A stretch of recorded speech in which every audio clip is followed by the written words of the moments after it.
Alright, what is going on, guys? It is Brickgeneral here, back with another video, and today, guys, I'm going to be going over making the best possible Call of Duty game. So, if you guys are a big fan of Call of Duty, you guys know have been 16 or 17 Call of Duty titles coming out each year since 2003, and each year the Call of Duties they were getting better, and then some of them got worse, but it's usually all over the place. But the one thing that is consistent is that there's always one every year. Now, obviously some are better than others, and what I want to do, guys, is make the best possible Call of Duty, combining aspects from different ones. So things like the campaign, the gunplay, the graphics, all this good stuff like that. So the first thing I want to do, guys, is I want to shout out the other video I did. I did this doing the worst Call of Duty, so that's going to be in the top right corner right now if you guys want to check that out. It's the same premise, just doing the worst. Now, guys, let's get right on into the video. So, guys, the first thing I want to talk about is the campaign. So, campaign is a pretty big part of Call of Duty, regardless if you think not. It's actually a pretty intricate story for like Black Ops and Modern Warfare, but obviously some games are actually in a series. So, like, there's 3 Modern Warfares and then the reboot, and then there have been 4 Black Ops, but really only 2 that actually follow the same storyline.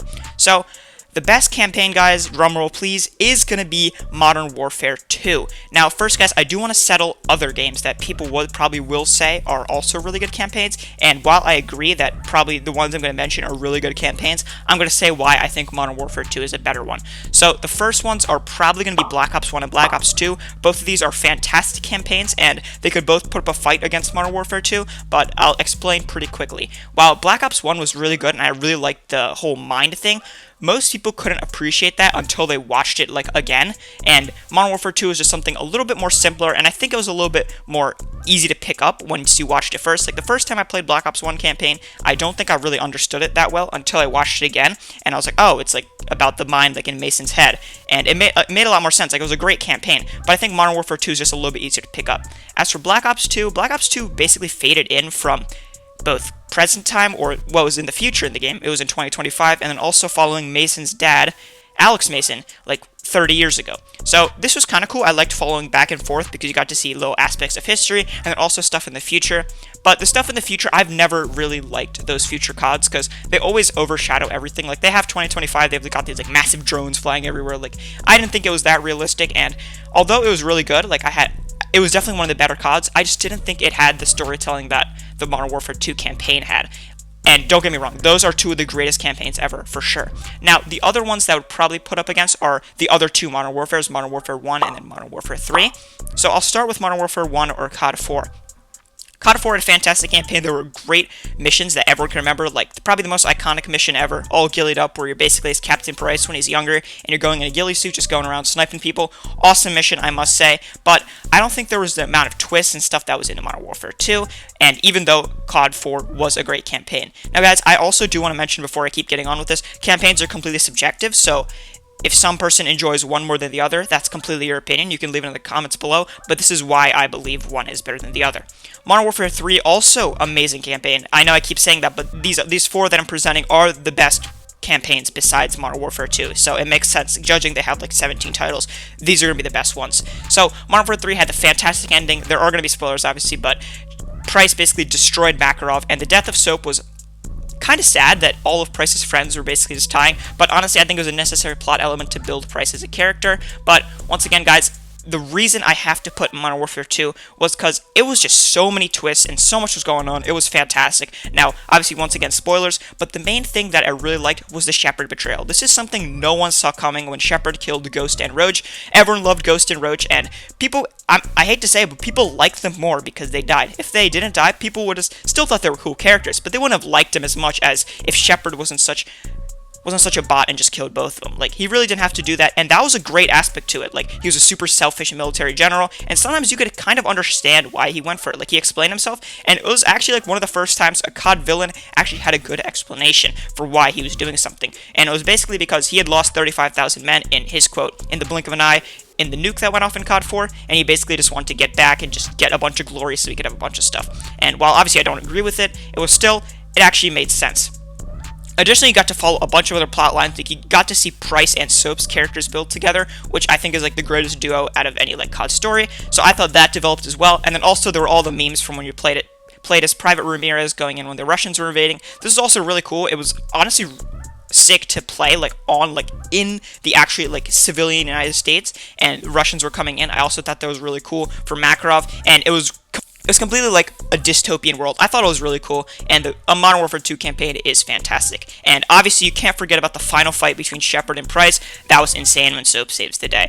And that's my explanation, guys, for why I believe that Modern Warfare 2 has the best campaign. But obviously, guys, if you guys do want to debate this, let me know in the comments below, because I'm happy to debate it. I definitely understand if you say one of the other ones is better. Like, I can respect that opinion. But if you say something besides those, I'm not really sure. Alright, guys, next I'm going to talk about is mechanics. So this is going to be an absolute given. This is going to be the new Modern Warfare. So if you guys have not played Modern Warfare, whatever you want to call it, Modern Warfare 2019, blah, blah, I just call it Modern Warfare just because it's the most recent one. And if you guys have played this, the mechanics are so good. This is like the most I've ever played on a COD. It's just so flawless. Like, I went and played Black Ops 2, and granted, Black Ops 2 is a very old game. It's like 8 or 9 years old, but it was nothing compared to how great the mechanics that Modern Warfare has. Like, it is so cool how when you walk around, it's like basically like you can keep moving. It's just so good.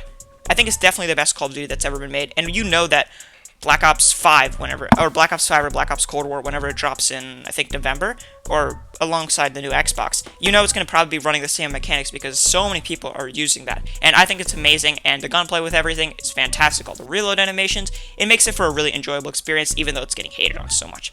Next, guys, is graphics. So this is easily given. It's just going to be Modern Warfare. Modern Warfare has the best graphics, but I wanted to mention this because something like Advanced Warfare, which was released in, I think, 2013, has better graphics than something like Call of Duty World War II, which came out in 2017. So there's a 4-year gap, but the engine was just better in 2013. Now, this was partially because they could have had better graphics in 2017, but they didn't want to spend so much money. So I had to clarify that, but Modern Warfare easily best graphics.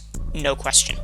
Next up, guys, is map selection. So, map selection, guys, I'm going to have to give it to Black Ops 2. If you guys have played Black Ops 2, you guys know all the maps are really good. There's no maps that are actually terrible. There are a couple that are, like, not that enjoyable to play on, like Aftermath and something like that. But besides that, Black Ops 2 has some amazing maps. Like, you got rebooted Nuketown with Nuketown 2025, and that was a really good reboot of Nuketown. It made it just a little bit more futuristic, and added a couple more features that made it a little bit more fun to play. And then, of course, you got maps like Hijack. They're just super fun to play on. And obviously, map is also subjective, but I think we can all agree none of the newer CODs have as good maps as some of the older ones had in, like, the early 2010s. Alright, guys, the next category we have is weapon selection. So, weapon selection, once again, all these are basically between the early Black Ops and the Modern Warfares, but this one, guys, I'm going to have to hand over to Modern Warfare 2. Modern Warfare 2 had some of the best weapon selection, and even though there were some stuff like noob tubing that basically messed it all up, this didn't have to really mess up the weapon selection. That just messed up a little bit of the meta of the game. So, I think definitely Modern Warfare 2 had some of the best weapons. They were all really fun to use, but once again, guys, this is completely subjective. If you guys like some of the weapons in other games better, then sure, leave it down in the comments below, but obviously, you won't be choosing something like Black Ops 4 as the best weapon selection. That's all I'm saying. Customization, guys, this is an absolute given to Modern Warfare 2019. The customization in this is insane. Like, if I compare the customization for Modern Warfare to a previous COD, I'm just going to keep comparing to Black Ops 2, because that's the most playtime I have on the older COD, and the difference is crazy. There's one suppressor in Black Ops 2, and there's one foregrip in Black Ops 2. In Modern Warfare, there's like 6 foregrips and 4 suppressors. Now, if you haven't played Modern Warfare, and I'm just saying this, you're probably thinking like, oh, that's completely useless. And to some extent, a couple of those are you don't really need, but still, just having all that stuff and just making your own, just testing it out and making your own best class of a weapon is so much more fun than there being like, you can only put 2 attachments. Like, you put a reflex sight and then you put a foregrip. That's it. No. On Modern Warfare, you can pick 5 attachments. It shows, like, all the stuff it's going. You can see, like, when the aim down sight speed gets better, or, like, recoil control gets worse. You can see all that written out. It's super cool. I really do like it. And it's definitely the best one out of any of the CODs. Alright, guys, for the last thing I want to talk about is zombies. So, zombies can also be Spec Ops, because Spec Ops is kind of like Infinity Ward's version of zombies, even though it's much worse, I must say. But, guys, you guys should all know the best zombies is definitely Black Ops 1. While World at War introduced zombies and it had some great modes there, Black Ops 1 improved on everything that was in World at War and made it the best Treyarch zombies yet. You would also say Black Ops 2 has some pretty good zombies, but personally, I thought Black Ops 2 was where they started, even though it was a fantastic zombies. It's when they started shifting away from the casual players. World at War and Black Ops 1 catered to more the casual players that would like stay up late playing. And they had, like, the cool Easter eggs, but Black Ops 2, just, the maps were just, like, Transit. Like, Transit was just such a failure, you can't have that as the best one. And, yeah, guys, hope you guys enjoyed. That's going to do it for this video, guys. Don't forget to leave a like, comment, and subscribe. And if you guys have opinions that differ from mine, let me know in the comments below. Catch you guys in the next one. Peace.